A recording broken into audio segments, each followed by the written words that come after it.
خلک اکثر د کامیابی په باره کې تپوس کوي، نو یاد وساتئ چې څوک په دنیا کې د سکول اراده وکړي نو هغه کامیاب شي.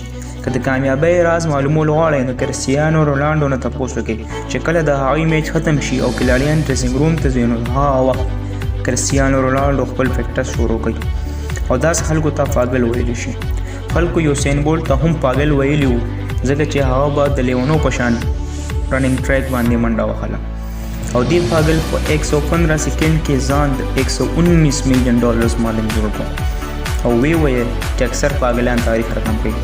خلکو ټنډولکر ته هم پاگل ویلو، عمران خان ته یې هم پاگل ویلو، عبدالقدیر خان ته یې هم پاگل ویلو او عبدالکلام ته یې هم پاگل ویلو او ویلی شي چې د کامیابۍ دپاره اراده او جذبه پکار وي. مایوسه کېږئ بچرې هم نه، جذبې او حوصلې چې اوچتې وي نو هبار خرڅونکي هم کلام جوړولی شي. د محنت په مخ کې د قسمت دومره اوقات نشته چې کامیابي ستانه لرې کړي. چې کوم خلک همت نه بیلي نو هغوی کله ورلډ کپ وګټي او کله دنیا له شکست ورکړي. چې کوم خلک د منزل لپاره په سر کفن وتړي نو اکثر د لارې رکاوټونه ورته هم ختم شي. نو ځکه ویلی شي چې پریکټس از اونلی تھنګ دیٹ میک ا مین.